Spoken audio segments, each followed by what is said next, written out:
pessoas que estão aqui presentes com a gente hoje.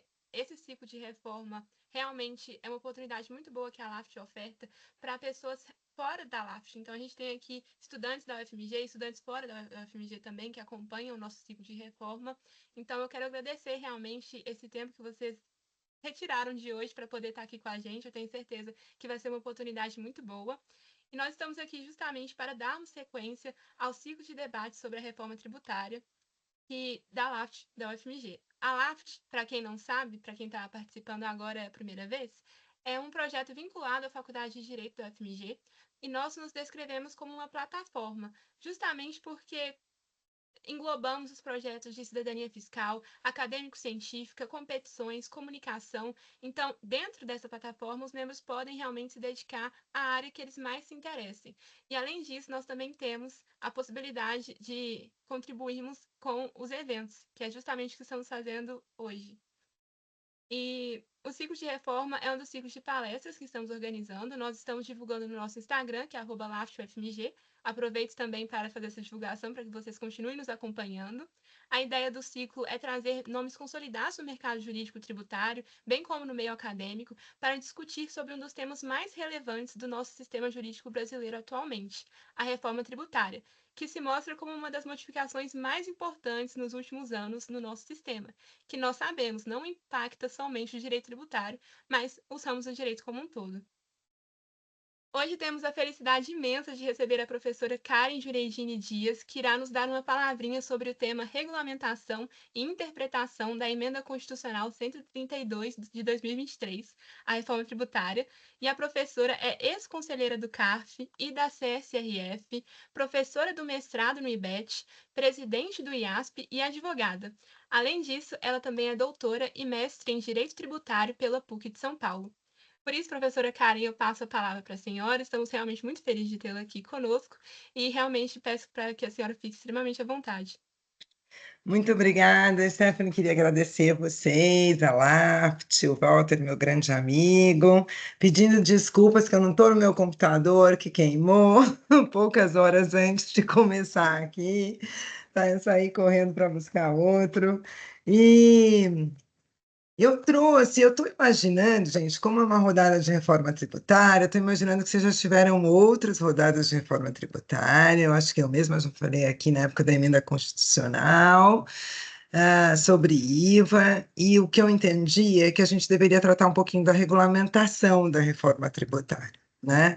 Se essa regulamentação está seguindo os princípios da reforma pela emenda constitucional, e aí o que que é importante, né? A gente tem o PL 68, que está regulamentando a maior parte da reforma tributária, né, desde incidência, momento do reconhecimento, vencimento do tributo, apuração, etc. E a gente tem o projeto de lei complementar 108, que daí está cuidando muito mais da tarefa do comitê gestor, que a gente diz que vai ser o quarto poder aqui no Brasil com a reforma tributária, e o processo administrativo. Eu vou tratar das duas regulamentações. Quando eu falar da regulamentação do PL 68, eu vou tratar um pouquinho com vocês do trabalho que a gente fez no IASP. Só corrigindo um detalhe, Stephanie, eu não sou presidente do IASP, não, tá? Eu sou presidente da Comissão de Direito Tributário do IASP. É só uma das comissões lá, mas modéstia à parte, a comissão que trabalha mais arduamente no IASP. Oi, professora, desculpa. Imagina, imagina. E junto com o IASP, a ASP, a Associação dos Advogados de São Paulo, que também foi bastante atuante na reforma, a gente já tinha feito isso na época da emenda constitucional e agora a gente fez um trabalho durante a regulamentação do PL 68, em primeiro lugar. Se a gente tem uma ideia de fazer, eventualmente, para o próximo ano, logo no início do ano, um trabalho parecido para o PL 108. Mas o que nós fizemos foi trazer várias alterações de redação, propostas de alteração de redação no PL 68, para que ele se adeque à finalidade da reforma tributária, aos princípios para a reforma que foram inseridos no texto constitucional. Então, eu vou procurar tratar um pouquinho dos pontos mais importantes que a gente está entendendo que são necessários, sejam ajustados no PL 68. Esse trabalho já foi entregue para a CERT é a Secretaria Extraordinária da Reforma Tributária. A CERT nos chamou, a mim e a Amêndola, que é da presidência da comissão respectiva e da diretoria da ASP. Nós fizemos uma longa reunião com a CERT, foi muito legal, porque a gente viu o executivo chamando, de fato, a academia, e não só setores econômicos, mas a academia para conversar, e a gente conversou longamente com a CERT. A gente acha que muito da nossa proposta vai ser inserida nos textos a serem encaminhados pelo Executivo, de propostas de alteração do PL 68. Outros ele já disse que não vai inserir, outros eu acho que ele não vai se opor, mas também não vai inserir. Então, eu vou tratar desses, já pedindo ajuda para o meu amigo Walter. Eu acho que a gente tem que dar as mãos em algumas propostas importantes de alteração de legislação para que a gente possa ter uma reforma minimamente que pare em pé, né? Que a gente tem coisas aqui que para parar em pé vão ser difíceis se a gente não cuidar dessa alteração. E por que isso, né? Porque as coisas estão sendo votadas de forma muito assodada. E aí, sem muita discussão, o Congresso ouviu alguns setores econômicos, e aí foram muito mais interesses desses setores, e não algo que a gente consiga olhar para uma lógica e de funcionamento, de um bom funcionamento do novo sistema tributário nacional. O que é importante a gente ter em mente? Que a gente teve com a emenda constitucional, a gente teve uma alteração muito grande no sistema tributário nacional. É, a tributação do consumo muda de forma tão significativa que a maior parte dos precedentes e daquela construção jurisprudencial de anos que foi feita, não estou dizendo que é boa ou ruim, mas aquela construção jurisprudencial de anos que foi feita não será aproveitada. Outros precedentes qualificados serão aproveitados, né? A gente procura fazer um corte entre aquilo que se opõe ao novo sistema tributário nacional, aquilo que é inaplicável no novo sistema tributário nacional e aquilo que se mantém aplicável no novo sistema tributário nacional. Isso porque, gente, na largada, tudo que a gente teve de discussão sobre conceito de receita, por exemplo, desde aquele maravilhoso precedente da ministra Rosa Weber, no 606 alguma coisa, que diz sobre conceito contábil de receita e receita para fins de materialidade de incidência tributária, etc. Isso acaba tendo uma utilidade muito menor apenas para alguns regimes específicos que serão tributados sobre a receita. Por quê? Porque a nossa tributação do consumo hoje, ela incide sobre operação a operação e sobre valor de operação, que não se confunde com uma receita própria. E ele não se confunde com uma receita própria, ele se torna um valor de operação, justamente porque é naquela ideia de que quem está pagando o tributo é quem está comprando o bem ou o serviço.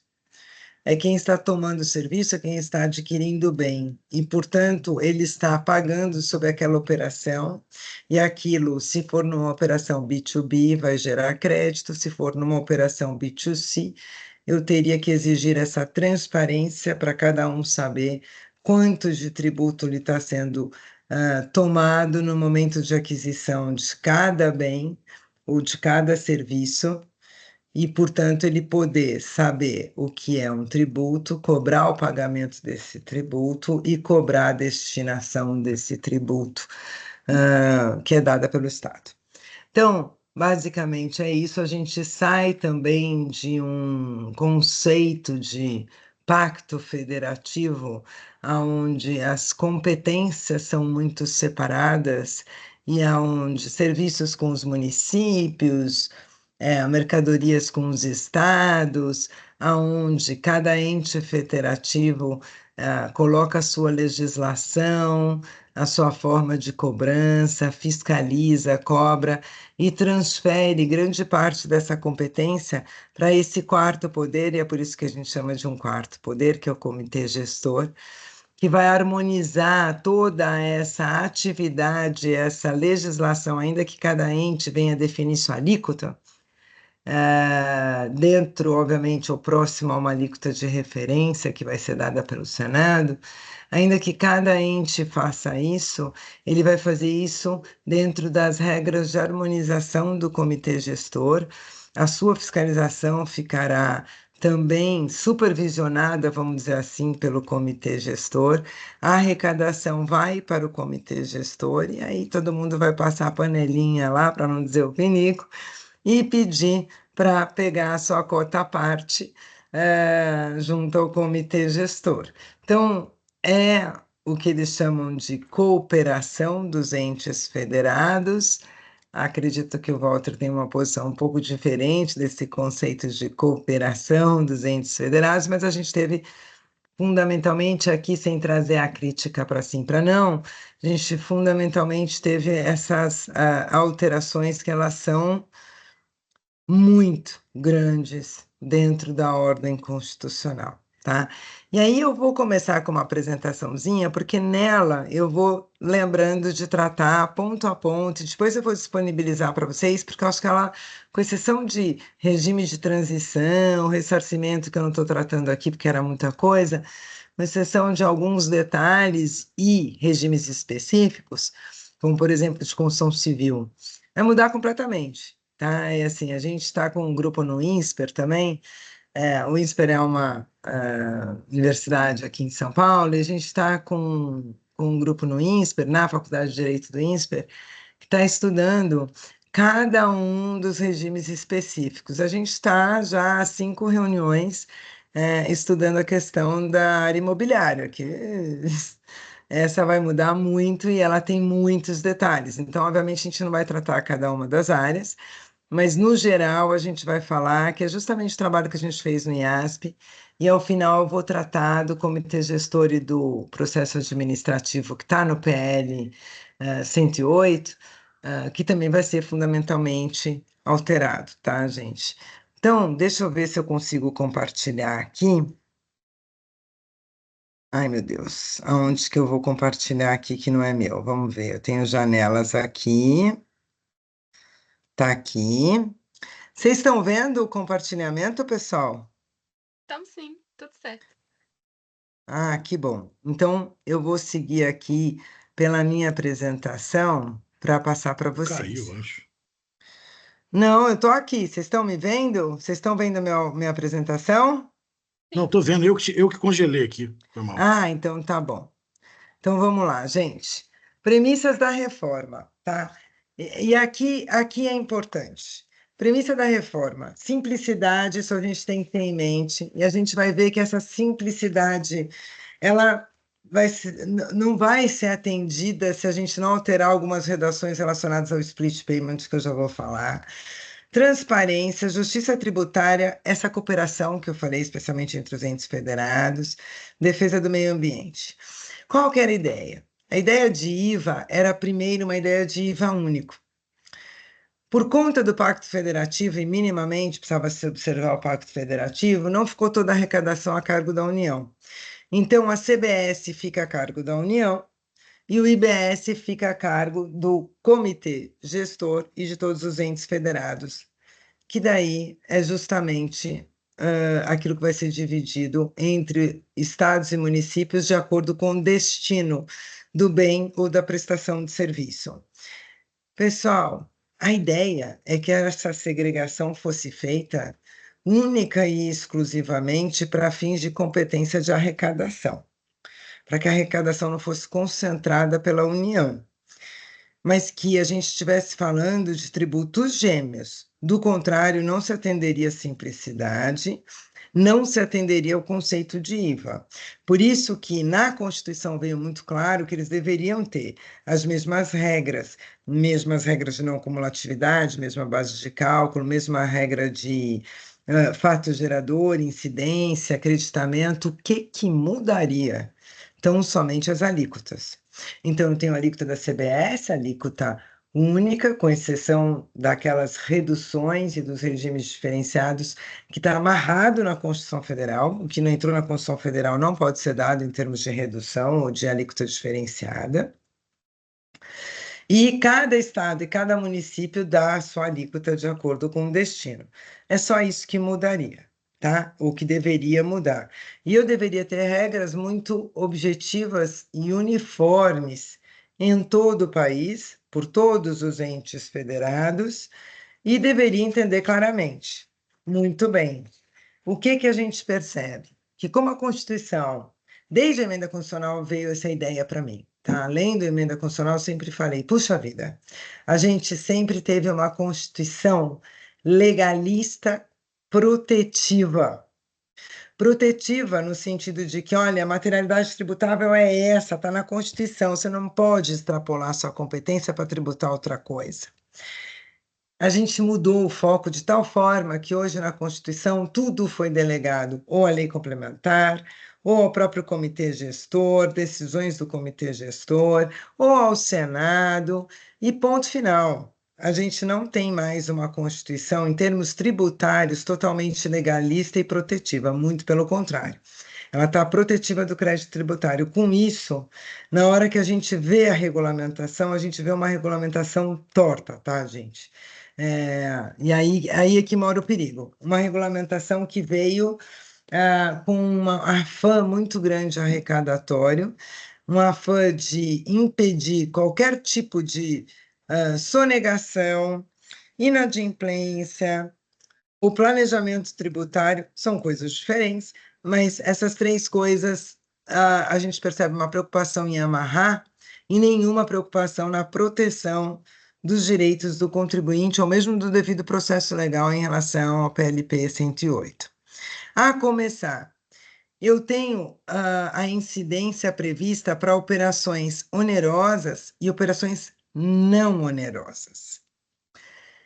E aí eu digo, puxa vida, se eu estou tributando uma operação e ela não tem preço, e eu não tenho capacidade contributiva, por que é que eu estou tributando esta operação não onerosa?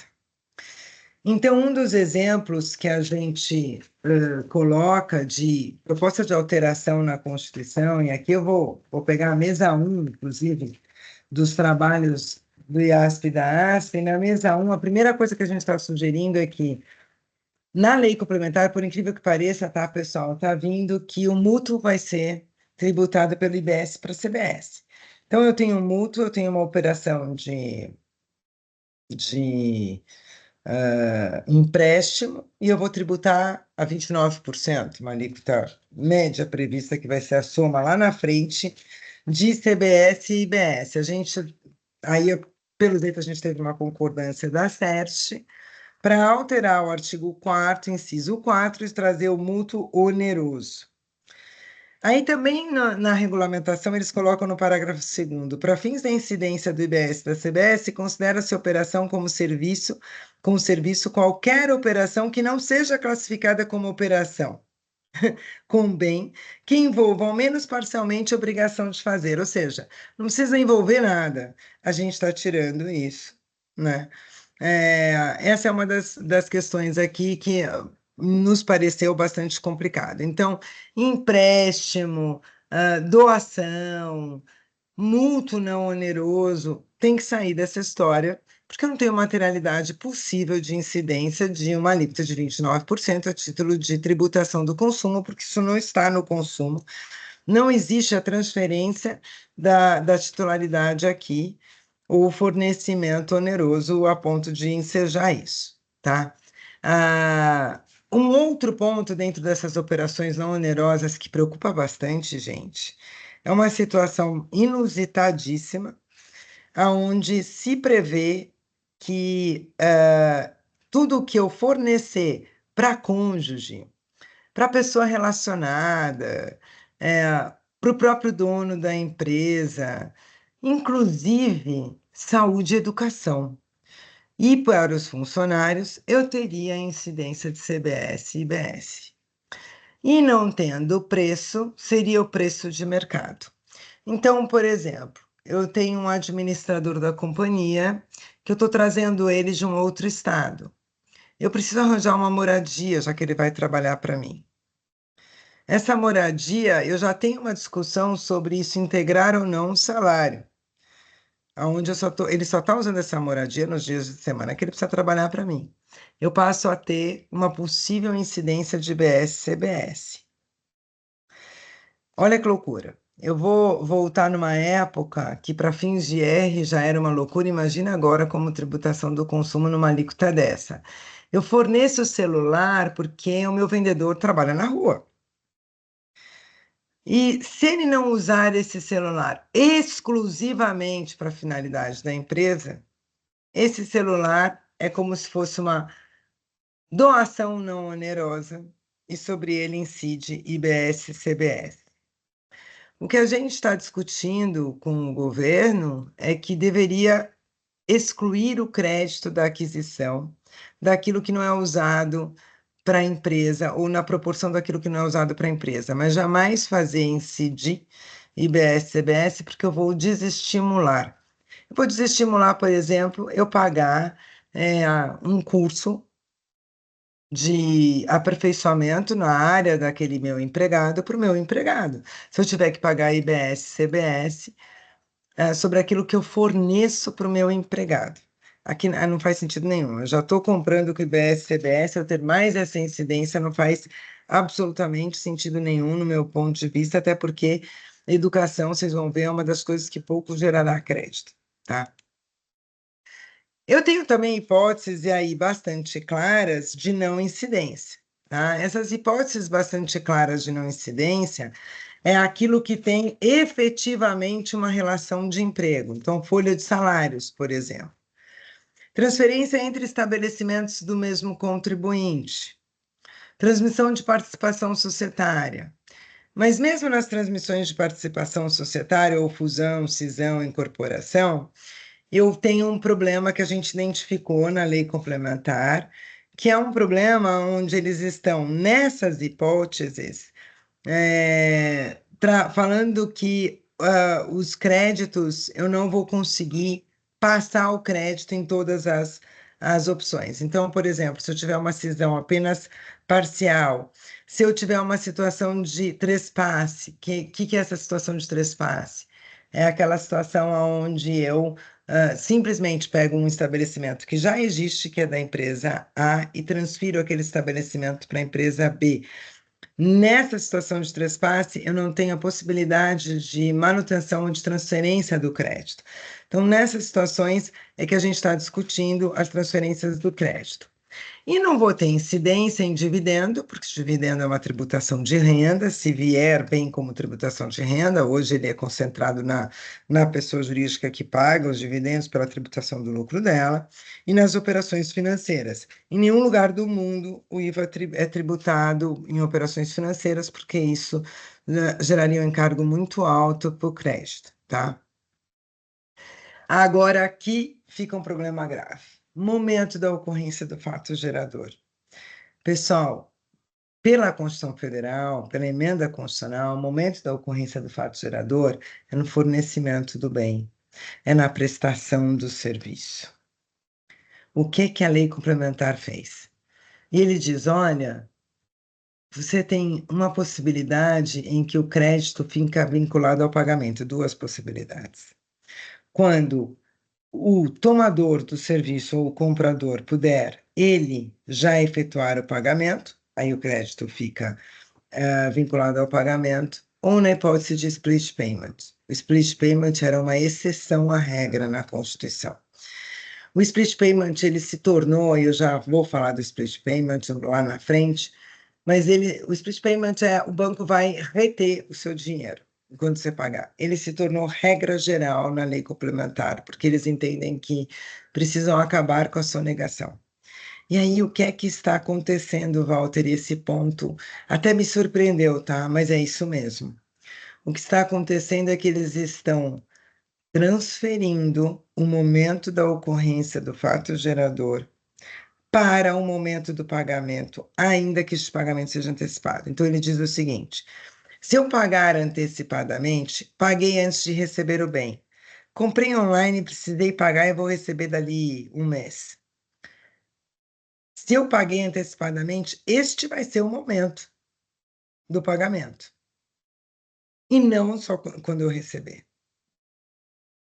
Agora, se eu recebo hoje e eu pago parcelado, eles estão entendendo que o momento da ocorrência do fato gerador é hoje, quando eu recebi, e não na data do pagamento. Então, veja, dois pesos e duas medidas.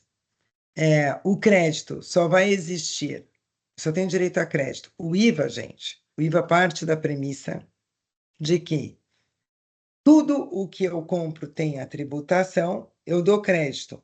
Tudo o que eu vendo tem a tributação e eu pago sobre o valor agregado. Esta é a ideia de IVA. E por isso que eu tenho a neutralidade, porque tudo me gera crédito e tudo eu pago e é tudo no destino. Então eu tenho neutralidade tanto em relação às aquisições que eu fizer, porque eu não vou ter alguém fazendo um planejamento A ou B para eu adquirir por mais, por menos, porque tanto faz. Eu estou pagando, mas eu estou tomando crédito. E na hora que eu der a saída, eu vou dar a saída e vou tributar um valor agregado e vou pagar para o destino do meu bem. Então, como ninguém muda o destino, eu acabo com as situações de tomadas de decisão em função da carga tributária. Só que, como é que eu posso dizer que isso está simples e que está neutro, se o meu crédito só passa a existir no momento em que aquele tributo for pago? Em primeiro lugar, se quem me vendeu entrar numa RJ e demorar para pagar, se quem me vendeu tiver que parcelar o tributo, eu estou ferrado. Eu não tenho neutralidade nenhuma, eu vou dar uma saída a quase 29% e o meu crédito não vai existir. Ele vai existir dali 2, 3 anos. Ou um pouquinho a cada mês, a depender de como ele parcelar. Ah, Karen, mas essa situação de parcelamento não vai mais existir. Vai ser raríssimo. Por quê? Porque ele não vai ter como não pagar. Porque vai acontecer a retenção no momento que você pagar para ele. Você pagou para ele, o teu crédito já vai existir, porque já vai ser retido dele. Se você pagou 100, ele só vai receber 80, 70, 90, depende de quanto ele tiver de crédito, porque o resto já vai ser retido, o tributo já vai estar pago. E você vai poder tomar o crédito. Gente, cadê a neutralidade nessa situação? Cadê a simplicidade? Eu não tenho simplicidade no momento em que eu tenho critérios absolutamente diferentes entre o crédito e o débito. Eu não tenho simplicidade se eu pensar que, se eu já recebi, já foi retido, quando eu for emitir a nota, como é que eu faço para avisar que o valor já foi retido e que eu paguei? Essa estrutura existia muito mais normalmente no tempo Gente, tem alguém com o microfone ligado. É só lembrando de manter os microfones fechados, tá bom? Obrigada. Então, eu não vou ter como seguir numa linha. Imagina que eu entreguei o bem e vendi a prazo. Entreguei o bem, vendi a prazo, eu já vou recolher, e a hora que eu estiver recebendo, eu tenho que dar uma forma de avisar para não reter o valor de mim, porque aquilo já foi pago. Está bastante complicado. O que é importante na Constituição, quer exceção vira regra, e a Constituição nunca me falou que eu deveria antecipar o momento da ocorrência do fato gerador. Tá? E ele vai ser antecipado para qualquer pagamento antecipado, mas ele não está sendo postergado. Então, esse está sendo um problema. A gente deveria desvincular, então, completamente o vencimento da ocorrência do fato gerador. E esse vencimento, se ele é antecipado de um lado, ele deveria ser postergado sempre para o regime de caixa de outro. É uma das hipóteses que a gente está falando, tá? Uma outra situação é o local do destino, tá, gente? O local do destino agora eu não tenho mais a incidência, se eu estou em São Paulo e a minha fábrica está em São Paulo e eu vendo de São Paulo para Minas, eu não recolho mais para São Paulo e não recolho mais aquele ICMS da transferência interestadual. Não, eu vou recolher para o destino, é para Minas, tá? E aí o destino, ele complica algumas coisas. A gente vai ver lá na situação do processo administrativo, mas ele preocupa bastante em diversas operações. Então, assim, aí o regramento vem extenso na questão do destino e tem que vir mesmo. Então, em operação não presencial, né? Não importa onde está o estabelecimento fornecedor. Eu comprei na Amazon, é onde ela vai entregar na minha casa, o imposto vai ser devido para São Paulo, porque eu estou em São Paulo. Vai entregar para a Stephanie, provavelmente vai ser devido em BH, né, Stephanie? Então, é isso que vai acontecer. E aí vai ser a alíquota tanto do município quanto do estado de Minas, tá? Veículo automotor, ele vai rodar, mas vai ser no local do domicílio principal daquele destinatário do bem, especialmente quando eu compro de pessoa jurídica, pode acontecer muito. Vai ser o domicílio principal do destinatário do bem. E aí eu tenho muitas situações ali excepcionais, tá? Mas eu vou ter o imóvel, o local do imóvel, eu vou ter vários serviços onde vou ter lá serviço prestado sobre a pessoa física, fruído presencialmente, prestado em relação a um bem imóvel, material, local da prestação. Serviços de planejamento, organização, administração de feiras, etc., local do evento, onde está a feira. Esse já tinha o deslocamento na Lei Complementar 116. Serviço de exploração de rodovias, é onde está a extensão, proporcionalmente à extensão de cada rodovia. Serviço de transporte de passageiro, aonde se inicia o transporte. E assim vai, tá, gente? Então, aonde eu vou ter alguns problemas? Por exemplo, pessoal, uma coisa que a lei não está tratando e que talvez a gente tenha alguma discussão, a gente vai considerar o domicílio da principal onde está. Vamos dizer que eu tenho um grupo econômico. E eu tenho um rateio de despesa nesse grupo econômico. Na hora que eu faço o rateio de despesa nesse grupo econômico, eu digo: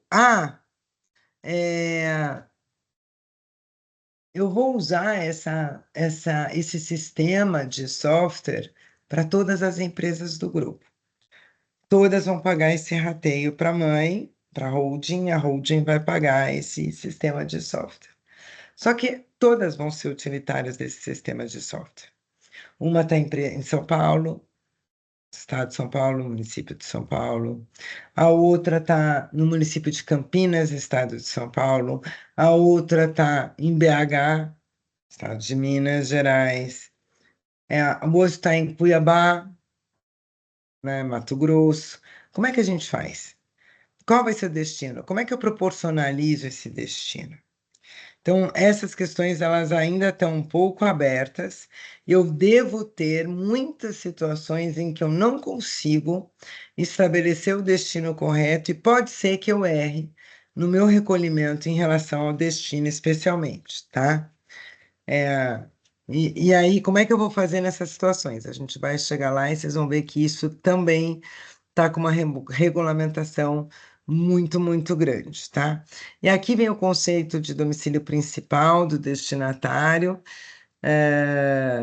E aí ele diz, olha, em aquisições centralizadas, sujeitas à apropriação de crédito de contribuinte com mais de um estabelecimento, domicílio principal é o local do estabelecimento que possui relações econômicas mais relevantes. Tudo bem se eu estiver falando de apuração centralizada, o que acontece com uma pessoa jurídica. Mas isso não resolve a situação de grupo econômico, porque eu não tenho operação centralizada para grupo econômico, a não ser que eles tragam esta previsão. Isso é algo que também está sendo discutido, porque senão eu vou ter um problema muito grande na geração, na acumulação de créditos, né? E aí eu vou ter efetivamente uma empresa pagando muito mais do que a outra empresa, e não vai bater a minha escrituração para fins de IBS, CBS, com a minha escrituração contábil digital, ou com a minha escrituração fiscal para fins de IRCS, tá? Base de cálculo é aquilo que eu falei para vocês que foi bastante alterado, tá? Base de cálculo, pessoal, não é a receita. A regra geral é que é o valor da operação. Portanto, tudo vai entrar na base de cálculo. Vai entrar os acréscimos decorrentes ao ajuste no valor da operação, é o AVP, né? Ajuste a valor presente. Então, vai ser juros, multa, acréscimos, encargos, os descontos concedidos sob condição, porque o incondicional permanece fora, o valor do transporte cobrado, tudo que eu tiver vai entrar ali. O que não vai entrar ali e que hoje entrava, depois da decisão do Supremo não entra tudo, mas enfim, vai sair o IBS e o CBS. E até enquanto houver incidência, sai também o ICMS, ISS, PIS, COFINS. É uma base limpa, eu não tenho mais a situação de tributo sobre tributo, tá, pessoal? Mas, de resto, tudo entra porque é o valor da operação.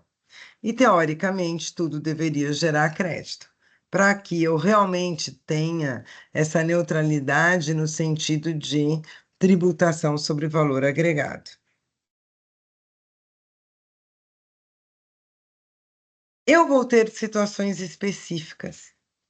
Situações específicas, eu tenho, por exemplo, nos regimes específicos, como, por exemplo, das instituições financeiras equiparadas.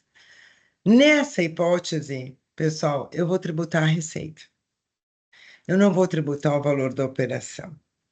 E ela vai ser uma tributação muito próxima àquela que se tem hoje, porque eu não tenho esse conceito de IVA em operações financeiras.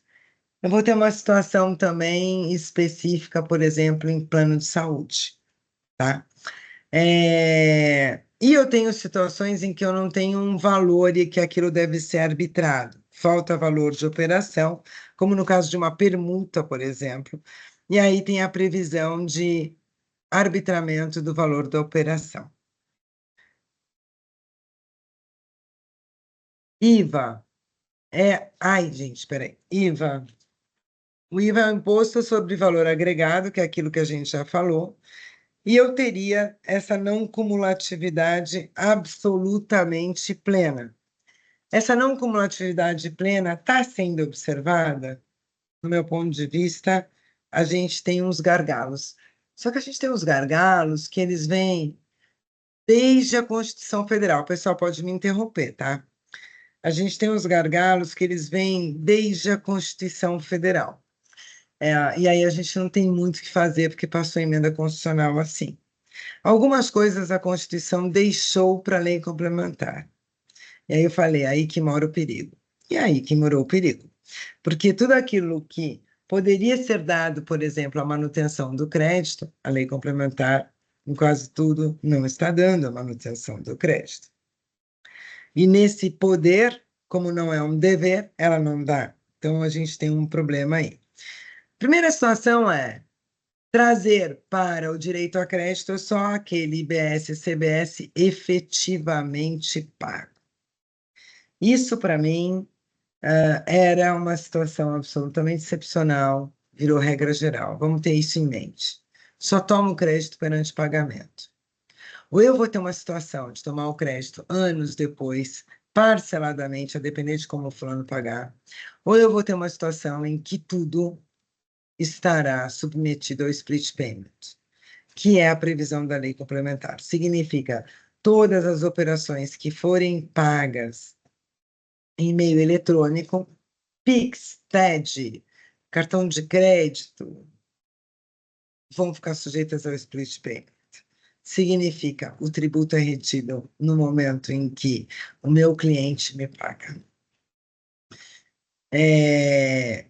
Apuração segregada entre IBS e CBS, isso a gente não tem a menor dúvida, né? Porque o IBS é da União, IBS é dos estados e municípios, CBS é da União. Então, teoricamente, o que me gerar crédito de CBS também vai gerar crédito de IBS. Só que vai me gerar crédito CBS não é mais um crédito como no PIS e COFINS, que é base contra base, preço contra preço. Não, é tributo contra tributo. Então, se a CBS estiver no patamar de 10%, ou 11%, ou 9%, ou 12%, como já tentou o governo lá atrás, então a CBS vai ser um crédito de 12%, e IBS vai ser um crédito de 15%. Tá? Porque ele está unindo, teoricamente, SS, CMS, PI, etc.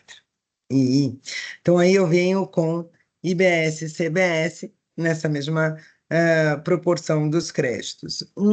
Se eu tiver crédito sobrando de IBS, não significa que eu vou transferir para aproveitar para a CBS.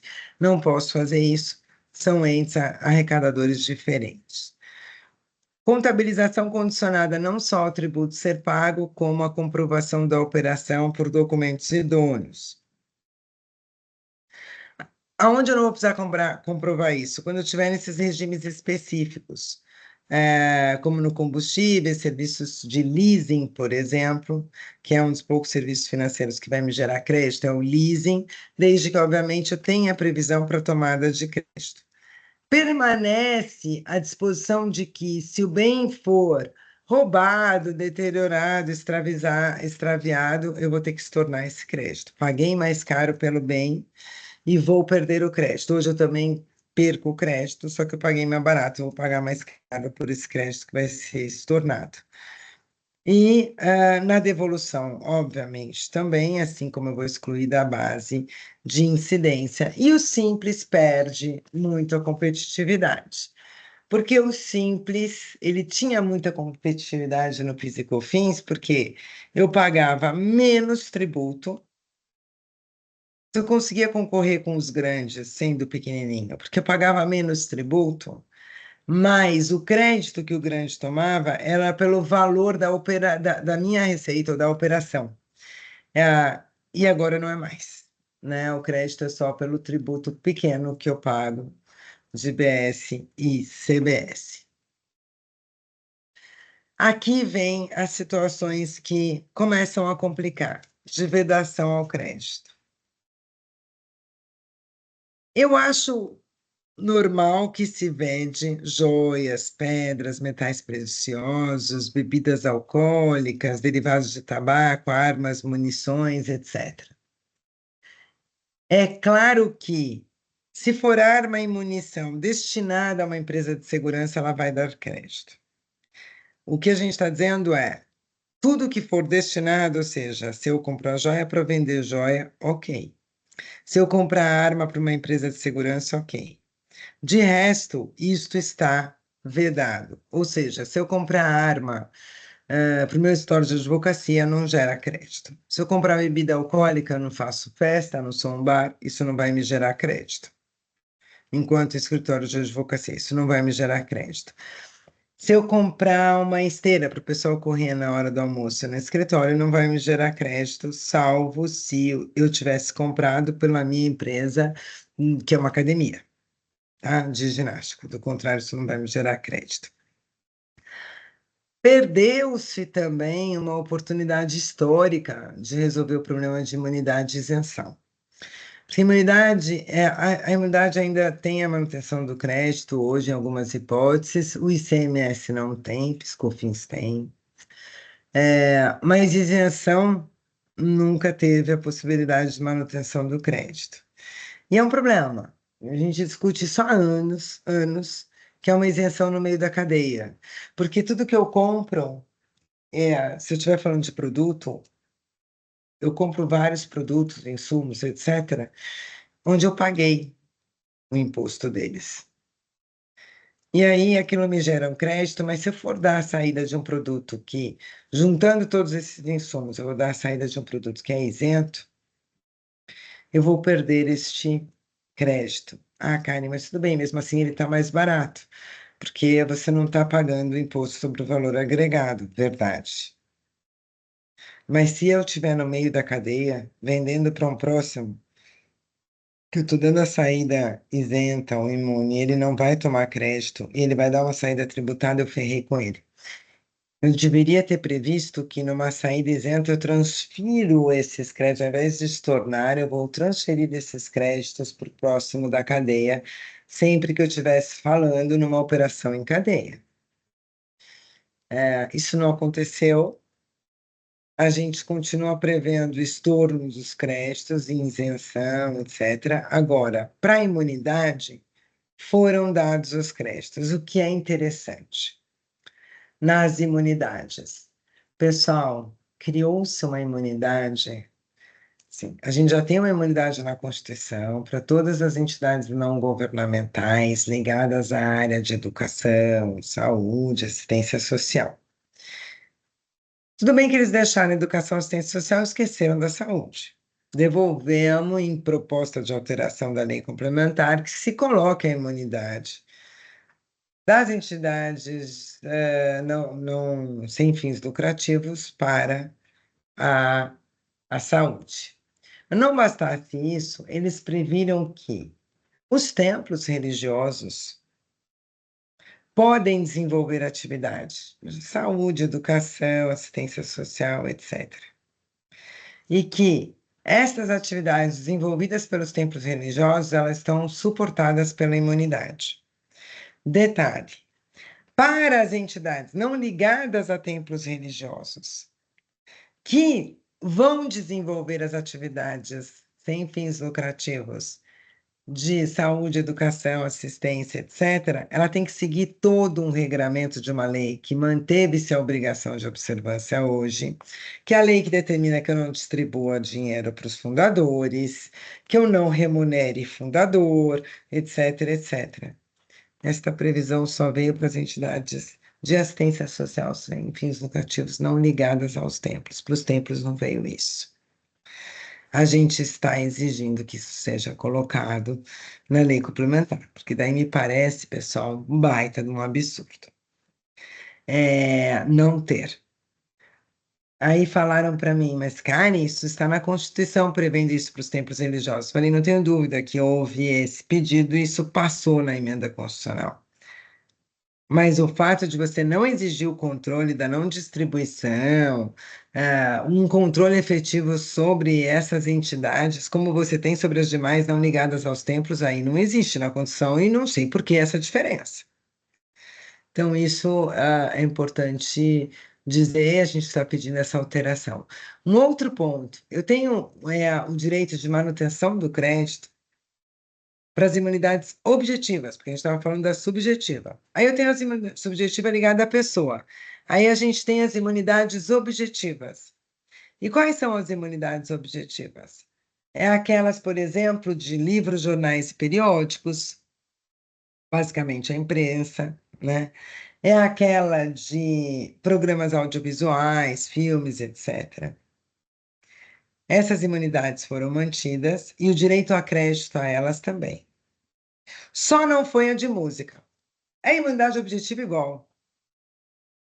E a gente está falando, provavelmente porque o setor de imprensa e TV foi lá e brigou.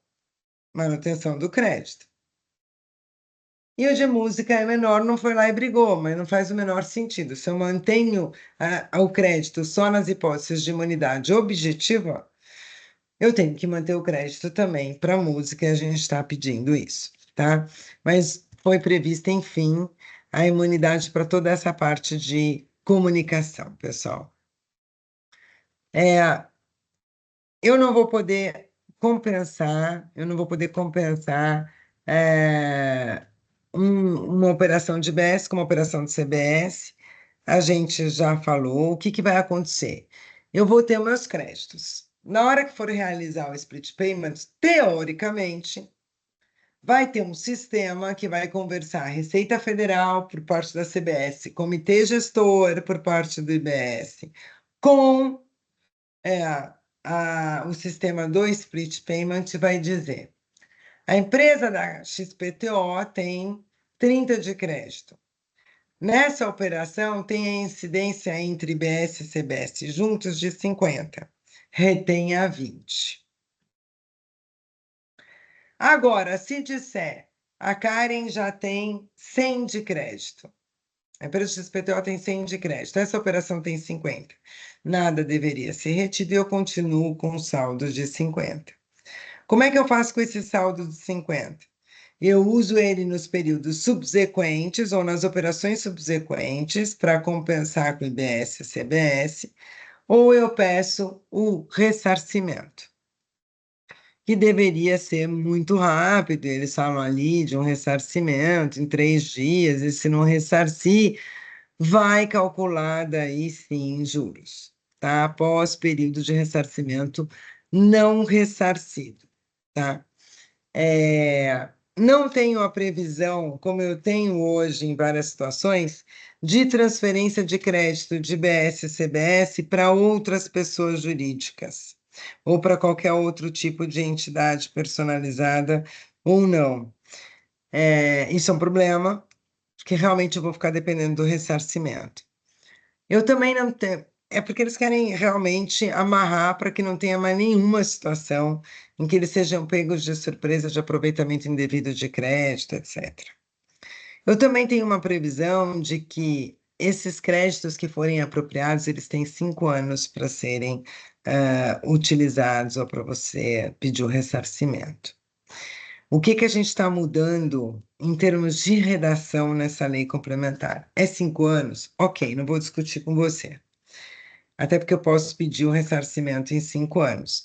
Mas eu quero uma coisa. Eu quero que se o cara de quem eu comprei pagar o imposto só daqui 5 anos, os meus 5 anos contam a partir do pagamento dele. Porque é óbvio, se eu só faço jus agora ao crédito, depois que esse valor do tributo do meu fornecedor for pago, eu tenho que ter 5 anos a partir daquele pagamento. E olha, se ele pagar depois de 6, 7 anos, não estou nem aí, eu tenho que ter o direito a esse crédito. Me informe, inclusive, para não me perder aqui, que eu tenho direito desse crédito. A gente está propondo alteração legislativa a fim de que isso fique bastante estabelecido, tá, gente? Ó, eu estou aqui tagarelando, Stephanie. Qualquer coisa, eu não estou vendo vocês. Você pode me interromper aqui e falar, tem gente perguntando, tá? Porque senão eu vou ficar falando e falando e falando. Pode seguir em frente que tá maravilhoso. Pode seguir, Hã? professora. Por favor, pode seguir. Obrigada. Tá bom. Um último ponto que eu trago aí, e que nos dá bastante medo, é o seguinte: permanece o artigo 66 do CTN. Então, ele diz o seguinte: olha, pagamento indevido só vai ser resolvido se a operação não tiver gerado crédito, só vai ser devolvido para você se a operação não tiver gerado crédito para o próximo da cadeia, e se for obedecido o 66 do CTN. O que é que fala o 166 do CTN, gente? Que eu não posso recuperar se eu transferir o encargo. Por Deus do céu, em que situação que eu vou poder recuperar? Porque, veja bem, qual é a proposta de um IVA? A proposta de um IVA, e o que o governo fala nas palestras e que o CECIF sempre falou, qual é essa proposta? É que não, quem paga o imposto não sou eu, fornecedor do serviço ou do bem. Não sou eu. Quem paga o imposto é quem adquire de mim. Então, se eu recolhi errado, se eu errei o destino, eu nunca vou reaver. É ele que vai poder reaver. Só que sou eu que vou ser cobrada, eu, fornecedor, que vou ser cobrado, se eu errar o destino. Aí é palhaçada, porque eu nunca vou poder rever. Isso aqui tá um problema danado. E eu já vou chegar lá, que é uma proposta nossa de imputação desse valor, tá? A gente já vai falar disso quando a gente falar do PAF, que é uma promessa do CECIF, era um dos aspectos da simplicidade. Ninguém mais vai discutir se você recolheu para o estado certo, para o município certo, se tem guerra fiscal, se você aplicou a alíquota correta, ninguém vai discutir isso. Falei, por quê? Ah, porque o comitê gestor vai organizar, ele imputa. Falei, então tá bom. Aí sim eu vejo simplicidade. Só que a lei não previu isso. E ainda previu que eu não vou restituir. Aí, aí, aí ela amarrou tudo para assim, pagou errado, paga 2 vezes, filhão. Problema seu.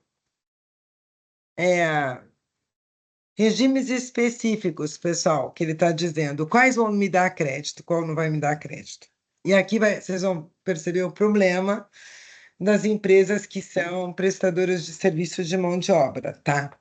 Então, assim, combustível é um regime específico, ultra benéfico, etc. Ou não, né? Mas aqueles biodiesel, etc., é ultra beneficiado e tem que ser mesmo. Só vai gerar crédito para as empresas que consomem combustíveis. Serviços financeiros, aonde eu vou ter crédito? Eu vou ter crédito, basicamente, pessoal, arrendamento mercantil. Só que o arrendamento mercantil vai ser tributado no IVA normal, praticamente, tá? Então, ele fica mais caro, mas ele me gera crédito. Serviços financeiros prestados à pessoa física. Obviamente, a pessoa física não vai tomar crédito. Aqui começa a nossa vida de complicação. Plano de saúde. Veja, pessoal, uma empresa prestadora de serviço é o que eu digo. Quanto mais eu tenho uma utilização de mão de obra extensiva, maior vai ser minha carga tributária. Por quê? Porque eu vou ter a mesma incidência na saída que a indústria, só que essa incidência vai representar, em termos de alíquota efetiva, a alíquota nominal minha é 29, 28, 28, da indústria também é 28, só que a alíquota efetiva da indústria vai ser 6 e a minha alíquota efetiva vai ser 20. Ah, Karen, tudo bem, mas a da indústria é 6, mas tudo que ela adquiriu com IVA. Isso, um IVA de 27, 28. Só que eu tenho um insumo. Meu insumo é a mão de obra. Eu tenho mais de 25% sobre o valor da mão de obra. Só que ele não chama IVA. Ele chama contribuição previdenciária a cargo da empresa. Eu não estou falando da previdenciária, que é a tributação da renda da pessoa, do trabalhador. Eu estou dizendo a contribuição previdenciária a cargo da empresa e da contribuição de terceiros. Isso em todo o mundo é visto, sim, como encargo de tributação do consumo, de insumo, tudo que é a cargo da empresa. Então, por exemplo, na França, que é um país que tem uma previdência forte, significativa, existe uma contribuição maior a cargo do empregado, como tributação da renda, que é visto como uma tributação da renda, e a da empresa, que é vista como uma tributação do consumo, está dito lá. Quanto mais contribuinte você for do IVA, menor será a carga da empresa em termos de contribuição previdenciária. A gente não tem isso, a gente tinha uma promessa de não passar a reforma tributária sem tornar perene pelo nível de utilização de mão de obra nas prestadoras de serviço, não deixar perene a opção da desoneração da folha. E, na verdade, não é o que a gente viu, muito pelo contrário, quase não passa para esse ano a desoneração da folha, com promessa dela acabar. E aí, um dos encargos que eu tenho, quando eu tenho uma utilização mais significativa de mão de obra do que de outros insumos, é o plano de saúde dos meus empregados.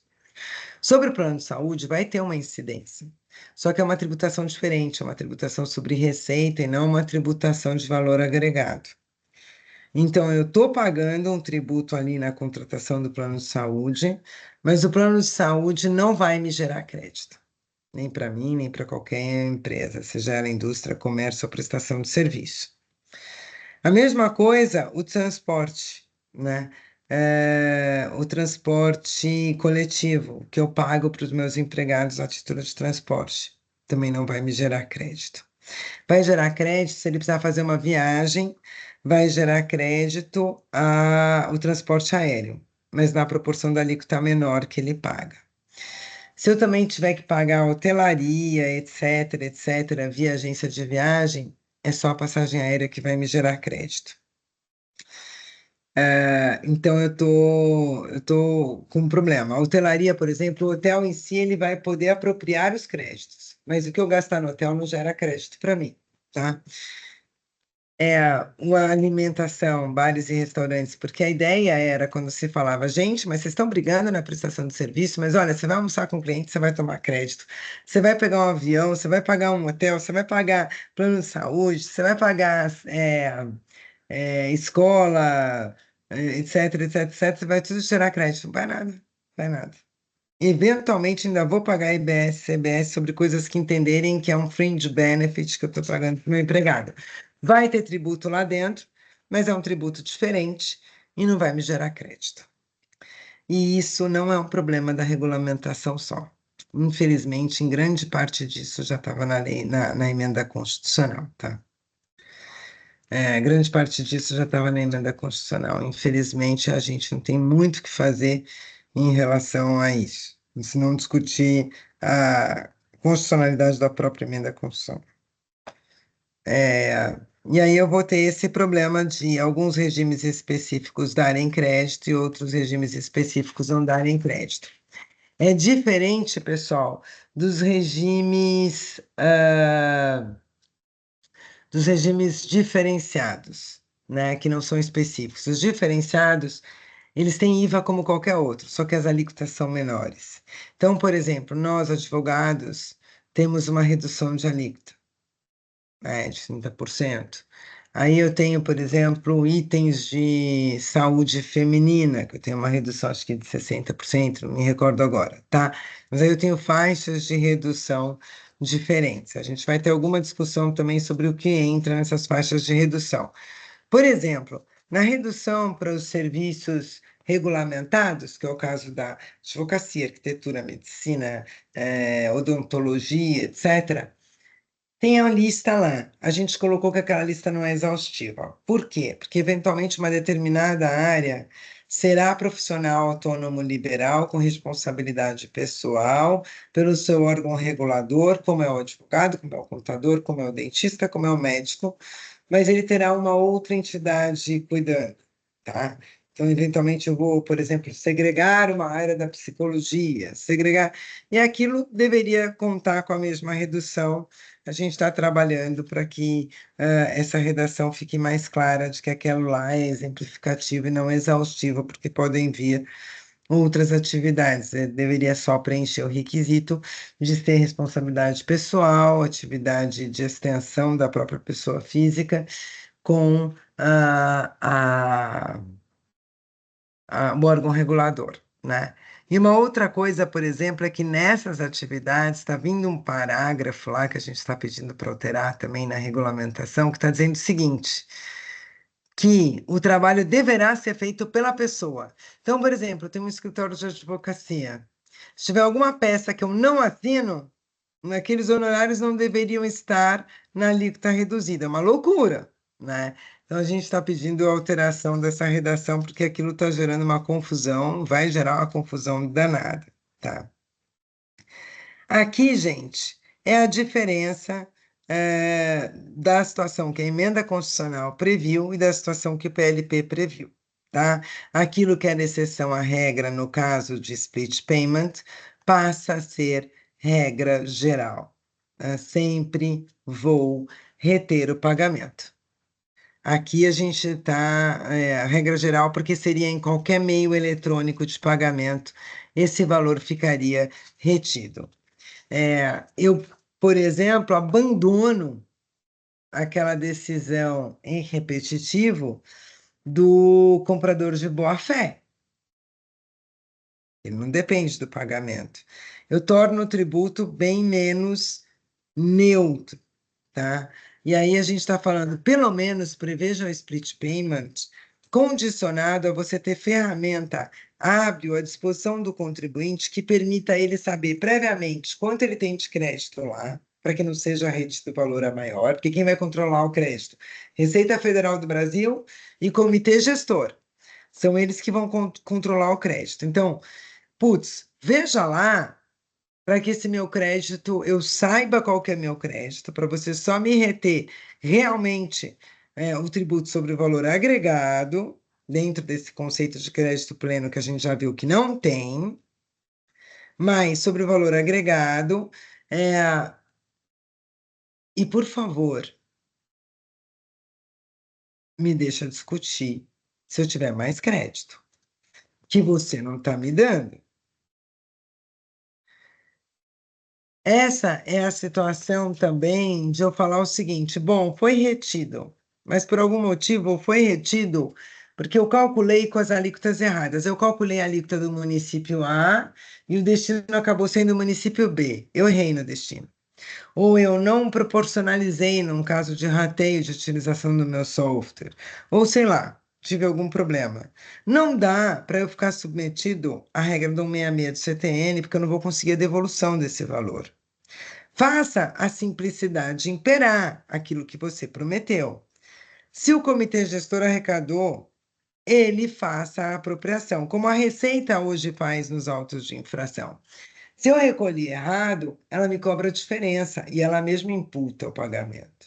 Então, comitê gestor, faça isso lá dentro. Ah, o cara tomou o crédito, tira dele, manda para o outro, faz o que você quiser. Mas aproprie corretamente. Não me deixa na mão. Eles não estão querendo prever isso. Muito trabalho para o comitê gestor. Ele quer focar o trabalho na arrecadação. Só que eu precisava que ele focasse também no direito do contribuinte de não ter que pagar duas vezes, que vai ser uma situação absolutamente esdrúxula, num valor, gente, É só a gente pegar o percentual de presunção para fins de imposto de renda, né? A maior das presunções de uma lucratividade de uma indústria ou comércio é 8%. Como é que eu falo que eu vou recolher 2 vezes 29%? Até porque a segunda vez eu não vou ter crédito nenhum. Já vai ter sido utilizado na primeira, que eu não vou ter a devolução. Um outro problema que a gente vai ter no creditamento pleno, e que tem uma diferença entre a redação da emenda constitucional e do PL, no artigo 38, são os bens de uso e consumo pessoal. A Constituição falou, só não vai dar direito a crédito os bens e serviços de uso e consumo exclusivamente pessoal. E como é que veio na redação da lei? Aqueles utilizados não vão dar direito a crédito. Aqueles não são considerados bens e serviços de uso e consumo pessoal, aqueles não utilizados exclusivamente na atividade econômica do contribuinte. Então, veja, muda completamente o conceito. Eu vou ter um baita de um problema em relação a isso, tá?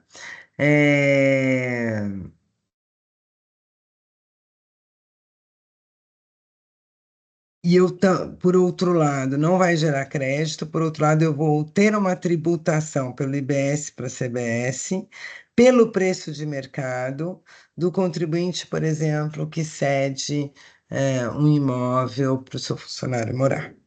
Tá? E aí eu posso ter, e aí realmente arbitrado o valor, a incidência de IBS e CBS sobre esse imóvel que foi cedido para o contribuinte, para o funcionário do contribuinte usar. Gente, veja, a Constituição ela fala do princípio da neutralidade, atenderá ao seguinte, aí vem. O PLP 68, ele vem definir o que seria neutralidade. E aí ele diz, neutralidade, segundo a qual esses tributos devem evitar distorcer as decisões de consumo e de organização da atividade econômica, ressalvadas as exceções previstas na Constituição Federal. Peraí, a neutralidade é só evitar distorcer as decisões de consumo e de organização da atividade econômica? Não, esse é um conteúdo mínimo do princípio. Não dá para o projeto de lei restringir o conceito de neutralidade, ou o princípio da neutralidade, que é um valor maior que é colocado. Então, a neutralidade não é só não distorcer as decisões do consumo, a própria utilização do destino como sendo definidor da arrecadação, ele já evita muitas distorções. Não evita aquelas em que eu separava, por exemplo, entre distribuidora, fábrica distribuidora, né? Entre fábrica e prestadora de serviço. O cara faz o casco, o outro faz a montagem, né? Óbvio que isso ela não evita distorção no caso do destino. Mas, em quase todas as demais questões, eu resolvo com destino. Ela não veio só para evitar distorção nas decisões de consumo. O princípio da neutralidade vem num conceito de valor agregado. O conceito de valor agregado é crédito pleno. Crédito pleno que está sendo mitigado na definição, inclusive, que eu acabei de tratar no slide anterior, de uso e consumo pessoal. Pessoal, crédito pleno e neutralidade que não está sendo observada nas regras do split payment. Eu nem sou contra split payment, eu não tenho nenhuma experiência nisso. Eu não sei dizer o quanto isso vai, de fato, resolver a questão da sonegação. Acho que vai muito, porque o pessoal não vai ficar usando dinheiro vivo para andar por aí.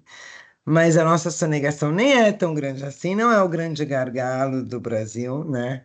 Há muitos anos já. E eu vou dizer, é uma preocupação que eles passam a ter, porque se o tributo não dá crédito pleno e tem uma alíquota de IVA maior do mundo, uma das maiores do mundo, é claro que começa a dar medo de sonegação, óbvio, né?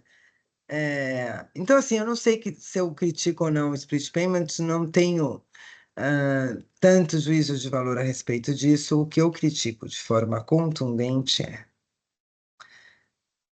se eu tenho split payment, se ele antecipa o momento do pagamento do tributo para o pagamento, e aí as empresas vão ter que tomar cuidado, a maioria vai tratar como adiantamento de recursos e não como pagamento parcial.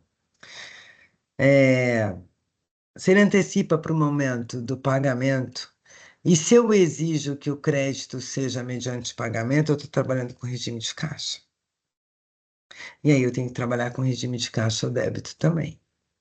O mais correto seria competência contra competência. Sim, claro, porque a competência ela é mais certa, né? Senão, imagina que eu tenho um baita de um estoque e eu vendo depois, eu tenho um baita de um estoque, só que eu demoro para pagar o meu fornecedor, acabou. E eu vendo antes de pagar meu fornecedor, acabou, estou ferrado. Eu vou mudar bastante as relações comerciais daqui para frente. Agora, é óbvio que para eu não mudar uma coisa que no Brasil funciona muito bem, que são as possibilidades de pagamento a prazo, ou seja, onde eu pago em 10 vezes, 15 vezes, eu tenho que trazer tudo para a caixa. Ah, Karen, mas hoje não é. Se a loja te vende em 10 vezes, ela antecipa o ICMS. Sim, ela antecipa. O ICMS é 18% e não 27%, em primeiro lugar. Em segundo lugar, no que ela adquiriu a mercadoria, ela já tomou o crédito do ICMS. Uma outra coisa, ela me vender parcelado, antecipar 28%, e sendo que é uma alíquota efetiva de 28%, não, porque o crédito dela ainda não apareceu. E ela tem que controlar que quando eu pagar parcelado, não seja retido dela de novo. Porque é o que o split payment provavelmente vai fazer. Porque é um pagamento relacionado a uma aquisição. Então veja que isso não dá para acontecer. Eu vou perder a neutralidade. Eu tenho que ter caixa contra caixa.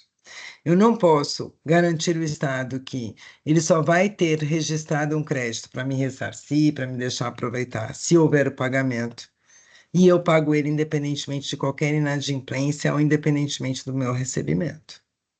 Eu sou bem menos rico que o Estado. Então isso não está fazendo nenhum sentido, tá? Isso realmente não está fazendo nenhum sentido para mim, isso perde a neutralidade por completo. Aonde, portanto, que a gente vê alguns litígios aqui já, são vários, tá? São vários litígios que o pessoal está analisando já, menos do que talvez a gente tenha tido ao longo desses últimos 15 anos, mas existem litígios possíveis sim, e que de antemão a gente visualiza, né? A primeira, operações não onerosas. Não dá, vai ser um litígio. Está contra a emenda constitucional. Operações com valor abaixo de mercado, eventualmente vai acontecer. Ou entre partes relacionadas. Isso vai ser uma baita de uma discussão. Pagamento antecipado, já ter a retenção, se eu não tiver um regime de caixa a caixa. Transferência de créditos em operações societárias, aquilo que eu falei, na situação de trespasso, na situação de cisão parcial, eu não tenho previsão para transferência dos créditos pela lei complementar, pelo PL, né? Por enquanto eu não tenho essa previsão que a gente está pedindo para colocar. A princípio deve ser colocada pelo governo. Hipótese de descaracterização das operações. Trouxeram uma norma antilesiva geral que tem no ICMS do Estado de São Paulo para descaracterizar as operações, independentemente de sua nomenclatura, forma, etc, etc. A gente pediu para alterar um pouquinho essa redação. Vou ter discussão quanto à não cumulatividade plena, princípio da neutralidade constitucional, que é a situação da exigência do imposto pago, especialmente se eu não tiver caixa contra caixa. Há situações de imunidades, né? Desde a imunidade, por exemplo, da não isonomia exigida entre as entidades sem fins lucrativos que vão prestar assistência social e não são ligadas aos templos e aquelas ligadas aos templos. Ou as imunidades que não têm a manutenção do crédito, como tem, por exemplo, para a imprensa e para e para televisão e não tem para música. Por exemplo, a manutenção do crédito. Tem imunidade, não tem a manutenção do crédito. Comprovação da exportação. Aqui a gente já tem salvo melhor juízo é repetitivo, dizendo que a exportação se comprova mesmo quando a exportação é indireta, né? Dou para um exportador que não necessariamente uma trade. Isso não está na lei complementar, no projeto, e a gente pediu para inserir. As situações de uso e consumo pessoal, que a Constituição tinha dito que seria aquelas que não eram, só não poderia aquelas exclusivamente de uso e consumo pessoal, e veio aquelas proibindo todas que não sejam exclusivamente de uso da empresa. Cara, imagina que eu tenho um celular que eu uso 80% para a empresa e não vai dar crédito porque eu uso 10% eventualmente para atender meu pai, minha mãe e meu filho. A situação de caixa e competência, que é o que eu falei, para mim é o mais grave. A falta de previsão de imputação no caso do erro no destino, que é o que a gente falou. Não tenho nenhuma previsão de transparência obrigatória para mostrar os meus créditos nas situações de split payment. E aqui um problema maior que eu vou tratar com vocês quando eu entrar agora no processo administrativo, que eu não tenho, olha só, o CARF, a princípio, permanecerá julgando CBS. O CARF, ele tem a competência para analisar o direito creditório, não só o débito, crédito tributário, mas sim o direito creditório do contribuinte. Então, se eu faço uma PER, pedido de restituição, PER-DECOMP, aquilo tudo vai para um processo administrativo. O TIT, que é o Tribunal Estadual aqui de São Paulo, ou o CMT, que é o Conselho Municipal de Tributos de São Paulo, não tem essa previsão. E foi de estados e municípios que redigiram o PLP 108. E aí que no 108 não tem nenhuma previsão para analisar os créditos previamente de IBS. Então a CBS vai ter um devido processo legal por um tribunal paritário, IBS não vai ter devido processo legal por tribunal paritário, nada que previamente eu possa discutir sobre o crédito. Eu vou ter uma retenção, não vão ter me dado crédito, só vai me sobrar o salve e te repete no Poder Judiciário. Problemaço esse no meu ponto de vista, tá? Responsabilidade solidária, a gente não vê tanta coisa, mas a gente tem uma extensão que me chamou mais atenção, e aqui eu não estou falando das coisas boas, não é porque eu sou chata, é porque eu estou ressaltando as críticas daquilo que a gente pediu a alteração na redação, tá? Então, teve uma extensão indevida para responsabilização de toda e qualquer pessoa, isso vem por uma emenda aglutinativa, no PL 108. É uma extensão de responsabilidade solidária para toda e qualquer pessoa que tenha causado, segundo um critério qualquer, a evasão fiscal. Então, isso é um problema, de qualquer forma ou por qualquer meio. De novo, aquela história de pegar até o contador, coisas que já foram decididas pela impossibilidade de responsabilização pelo STJ. Mas, enfim, isso vem agora, tá? Pessoal, posso continuar, que eu estou tagarelando aqui. Stephanie, vou entrar em comitê gestor e no PAF. Vocês querem falar mais alguma coisa disso ou não? Sim, professora, eu queria realmente agradecer, né? Porque tá muito interessante a sua exposição. Assim, tem sido uma aula mesmo, né? A senhora tá passando por diversos tópicos muito interessantes. Eu tô aqui anotando até para poder aprofundar melhor, tanto no PL 108, no PLP 68 também, que eu tô achando muito legal. Eu queria aproveitar para tirar uma dúvida, que eu achei muito interessante também, que a senhora até comentou que a educação geraria pouco crédito. E eu gostaria de perguntar, assim, como que isso poderia ser revertido para que a educação pudesse realmente gerar mais crédito nesse sistema? Cara, ela deveria sair, em primeiro lugar, ela deveria sair de uso e consumo pessoal, tá? Porque ela tá como uso e consumo pessoal, isso é um absurdo. Isso não é o que está na emenda constitucional, isso veio só no PL 68. Em segundo lugar, ela vai ter uma tributação menor,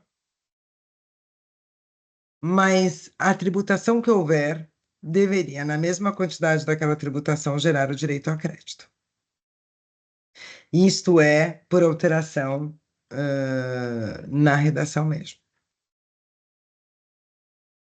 Entendi, professora, perfeito. Eu queria aproveitar para perguntar se, né, algum dos nossos participantes tem alguma A dúvida. gente fez gostaria de essa perguntar. proposta, tá? A gente está com essa proposta de tirar a educação disso, do uso e consumo pessoal, tá? A gente está com Isso essa sim. proposta. A gente está. Eu não sei o quanto a gente vai ser ouvido, sabe? Mas a proposta a gente tem. Sim, muito interessante. Professor, por favor, se eu quiser também dar uma Não, palavrinha para a gente. fica à vontade. Tô achando a aula maravilhosa. Pessoal, o chat eu acho que não está funcionando. Então, quem quiser fazer pergunta é só levantar a mão aí. Pelo menos para mim não está funcionando aqui, não. Para mim também não, professor. Então, pessoal, podem levantar a mão, tá? É, Se quem tiverem alguma quiser. dúvida. Cara, mas fica à vontade, viu? Pode continuar. Tá, gente, eu vou continuar, porque senão vai dar o horário, eu não vou ter acabado, mas assim, eu Tá também posso espetacular. correr aqui, se quiser me interromper, pode me Não, interromper. corre Tá ótimo, nada. professora. Ó, agora a gente vai falar um pouquinho desse quarto poder que vai ser o Comitê Gestor, né? Porque a Receita Federal vai cuidar da União, da CBS. O Comitê Gestor, ele vai reunir todos os estados e todos os municípios. E aí, teoricamente, eu tenho a representação de todos os estados e todos os municípios lá dentro. Não significa que cada município vai ter um membro no comitê gestor, tá? Então, isso vai ser eleitos os membros do comitê gestor, votos de acordo com o que for colocado pelos municípios, ou algum município vai ter, pelo número de pessoas, algum voto a mais, etc. Mas, enfim, para fins de nomeação das pessoas que vão estar lá representando, tá? Mas ele vai ser, na verdade, o quarto poder. Por que ele vai fazer? Ele vai coordenar. Não significa que ele vai executar, mas ele vai coordenar a fiscalização, a cobrança judicial, extrajudicial, a inscrição em dívida ativa. Coordenação não é execução. A execução vai continuar com as autoridades competentes. Então, fiscalização com os auditores fiscais, cobrança judicial com as PGEs, ou com as procuradorias de Estado, ou com as procuradorias dos municípios, tá? Mas elas vão fazer sob a coordenação do comitê gestor e sobre normas que vão integrar esses entes federativos. Detalhe: as procuradorias que sabem interpretar a lei não estão dentro do comitê gestor. Isso é uma falha brutal. Eu só tenho os entes executivos arrecadadores dentro do comitê gestor. Eu não tenho as procuradorias dos estados dentro do comitê gestor. E ele vai, e a gente tem várias outras finalidades para ele, ó. Ele vai interpretar a legislação. Ele vai dar as resoluções que vão ser vinculantes para os auditores fiscais e para as próprias procuradorias.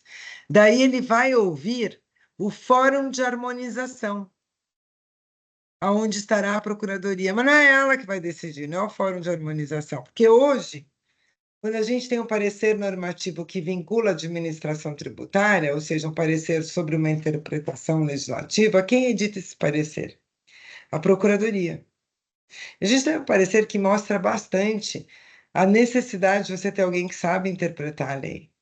A Receita, por exemplo, queria negar as compensações de tese do século, falando que eu também tinha que tirar o ICMS do meu crédito. O que a Procuradoria falou? Não é verdade. Você não tem que tirar o seu ICMS do crédito, coisa nenhuma. Só a partir da alteração legislativa. Antes da alteração legislativa não pode, porque o Supremo não decidiu isso. E daí, o que acontece é que a Procuradoria edita essa norma. O ministro assina, se torna vinculante. No caso de IBS, a Procuradoria vai ser eventualmente ouvida no Fórum de Harmonização, mas ela não faz parte do comitê gestor. Ela não faz parte de quem vai ditar as regras de harmonização. E aí é um grande problema.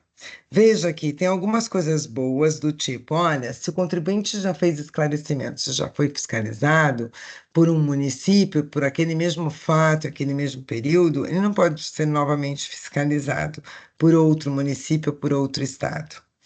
Por outro lado, nada está dizendo como é que eu garanto que começou a fiscalização por um município A e eu recolhi para o B, que eu chame o B também. Ah, começou pelo município A e é o estado A também, eu já quero chamar o estado, quero acabar com isso. Quem chama quem? Isso não está resolvido também, tá? E o maior detalhe, um município, um estado, vai arquivar dentro do comitê gestor essas respostas, esses esclarecimentos, as conclusões, elas vão vincular os demais entes federados sobre aquele período, aquela operação daquele contribuinte, tá? Então, isso é bastante importante. A gente tem as outras funções do comitê gestor, mas basicamente uma aqui muito importante para mim, além de editar o regulamento e uniformizar a interpretação da legislação do IBS, vai ser decidir o contencioso administrativo. E ele vai encaminhar resoluções vinculantes. A gente vai chegar nessa parte que me causa realmente arrepio aqui, e eu acho que vai ser um problema para a gente, tá? Que é bem diferente do que a gente tem hoje no CARF. Veja que eu posso ter uma titularidade e uma cotitularidade na fiscalização do IBS, porque eu estou falando de município e estado. E a maior loucura vai ser quando tiver para qual é o destino, se é o município A ou B, tá? Eles vão dividir quando a gente estiver falando do mesmo sujeito passivo, mesmo período fiscalizado e mesmos eventos, tá? Mesmos fatos geradores. Aí ela prevê, a legislação, né, o projeto de lei prevê o rateio de custos da fiscalização, a organização do trabalho deles, a distribuição do produto das multas. E cadê o direito do contribuinte? Aonde ele dispõe um A sobre o devido processo legal para o contribuinte? Nada. Ele sequer dispõe, sim, o começo da fiscalização por um município, por exemplo, pode tirar a espontaneidade para o Estado, ou pode me tirar a espontaneidade para as outras operações que ocorreram no mesmo período, que são do mesmo tipo de operação, só que para outros destinos. Nada aqui está claro, nenhuma palavra sobre o devido processo legal do contribuinte, estão mais preocupados na divisão das multas, tá? E aí, o outro ponto preocupante é que não tem nada no projeto de lei que diga justamente dessa divisão que eu acabei de falar entre os entes estatais, inclusive para fins de perder a espontaneidade. Não há uma sequer disposição sobre eu ter um processo administrativo prévio sobre o meu crédito, para que eu possa ficar discutindo o meu crédito antes de ter uma baita de uma retenção lá na frente, porque o dinheiro custa no tempo e não tem essa previsão. Não tem nada que me diga sobre um processo administrativo fiscal para eventual glosa de crédito. Não tem ou para que seja dado mais crédito para mim num processo de ressarcimento, por exemplo. E não tem nada sobre transação, negócio jurídico processual, autorregularização. Eu estava discutindo num evento que foi das procuradorias, como é que vai ser a transação? Transação que é um mecanismo que a gente está se valendo tanto hoje, que vale muito para os entes estatais em termos de arrecadação, e que vai ser muito difícil acontecer, porque hoje a transação é feita com contribuinte. Então, o Estado de São Paulo faz uma transação com contribuinte aqui, que está na jurisdição de São Paulo. A federal vai continuar acontecendo, mas a de IBS, como é que vai acontecer? Eu não sou mais um contribuinte de São Paulo. Sou um contribuinte de todos os destinos para onde vai a minha operação. E aquilo que tiver que transacionar vai impactar na arrecadação de tantos quantos forem os municípios para qual foi destinadas as minhas operações. Então, eu acho que vai ser uma transação que vai ter que ser pensada de forma única, numa legislação única, sempre por adesão, porque vai considerar as operações. As procuradorias estavam falando, vai ter que ter uma CAPAG única. Eu estou falando, gente, não é uma questão de CAPAG, porque a transação não vai mais olhar para o contribuinte. No federal, sim. Mas no estado, ela não vai olhar para o contribuinte, ela vai olhar para as operações. Então, vai ter que ser uma CAPAG única para o contribuinte, a mesma que o federal usar, para todos os créditos que estejam no sistema por adesão, não vai ter muita outra forma. E nada foi dito sobre o processo judicial, e a gente já vai chegar lá também. Como é que funciona a questão de PAF? Perderam a oportunidade de economizar dinheiro, né? E a gente olha uma preocupação forte de cabide de emprego lá, de manutenção de emprego de todo mundo que é servidor público e hoje está nos tribunais estaduais. Então, eu estou criando vários tribunais, um por estado, vários jogadores. Eu vou ter mais do que 10 vezes o número de jogadores que eu tenho no CARF para todos os tributos federais. Eu vou ter só para o IBS, isso aí. E aí, eu vou ter uma situação muito parecida do que a gente tem no CARF ou nos outros tribunais administrativos hoje, impugnação, recurso voluntário e o que é RESP no CARF vai chamar de incidente de uniformização. Então, eu tenho as 3 instâncias. A última, obviamente, não é uma instância de revisão do crédito tributário, e sim de uniformização da jurisprudência, como é a Câmara Superior do CARF hoje. No CARF, eu tenho embargo de declaração. No processo administrativo do comitê do IBS, eu vou ter pedido de retificação de julgado, mas diferente daquele que hoje existe no TIT, porque ele vai ter a mesma função dos embargos, ele vai suspender o prazo para os outros recursos para não ficar naquela ineficiência de eu voltar. O problema não é um tribunal administrativo único. Portanto, aquilo que for decidido para a CBS não necessariamente vai ser decidido para o IBS. E pior, a CBS vai poder discutir o crédito também, o meu direito de ressarcimento, meu direito de ter mais crédito e ser menos retido o valor, e o IBS não tem essa previsão para o processo administrativo. Agora, a grande diferença, apesar de ambos serem paritários, a grande diferença reside aqui. No CARF, a gente nunca pôde afastar a lei, até pelo princípio da jurisdição única. Mas a gente pode afastar a instrução normativa, circular, parecer normativo, né? Portarias. No IBS, não vai poder afastar a legislação tributária, assim entendida como a resolução do comitê gestor sobre a interpretação de determinadas normas. Aí, desculpa, para que eu tenho um órgão paritário? Isso é uma chancela. E ele diz, olha, mais ainda, ele diz, olha, vai ser observado o precedente qualificado, né? Tanto a DI, a DC, resolução do Senado, como repetitiva e repercussão geral, desde que não tenha o distinguishing, que vai ser definido não sei por quem. E não pode afastar o provimento, a resolução, o que quer que seja de manifestação do comitê gestor, que vai meramente ouvir o fórum de harmonização onde estará a procuradoria. Então, gente, esse é um baita de um problema. E aí eu vou concluir com uma última consideração, que é esta ADI. Eu menciono aqui a ADI. Está mencionado aqui. A ADI 5492. É uma ADI, porque a gente tinha uma discussão se aonde eu precisava, podia discutir, né? Numa execução fiscal, ela vai ser no fórum do domicílio do réu, na sua residência, no lugar onde ele for encontrado. E aí vem a discussão de que, olha, não posso restringir para o local, os limites do território de cada ente subnacional ao local da ocorrência do fato gerador. Por quê? Porque é onde ocorre o fato gerador que eu preciso discutir. Por quê? Porque eu não posso alijar a procuradoria do direito de acompanhar o seu processo.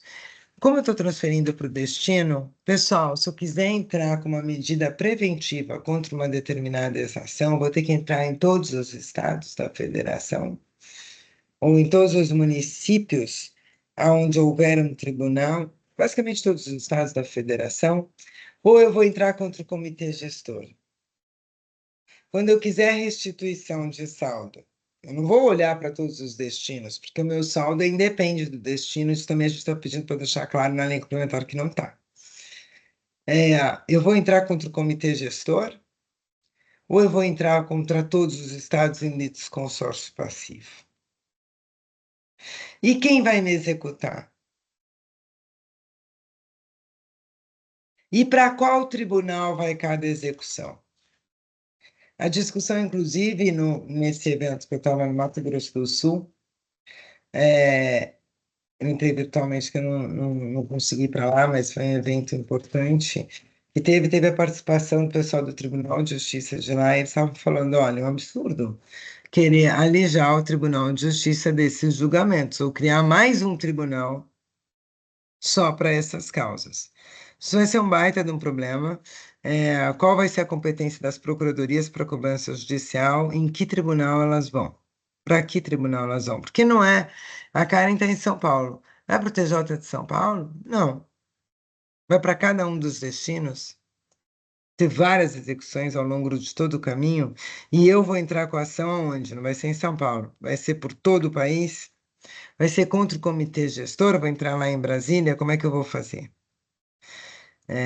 E por fim, reiterando aqui a falta de previsão para as regras de medidas de consensualidade, como transação e negócio jurídico processual, por exemplo, tá, pessoal? É isso. Eu estou tentando parar o compartilhamento aqui. Ah, tá aqui. Cara, é sensacional. Eu acho que a gente cometeu um erro de não ter te trazido na primeira aula. Porque Não, porque é uma visão maravilhosa, uma visão concreta, direta, que é o que a gente está precisando com os alunos aqui, cara. Muito obrigado, mesmo. imagina. Desculpa, Stephanie, eu entrei no seu lugar aí.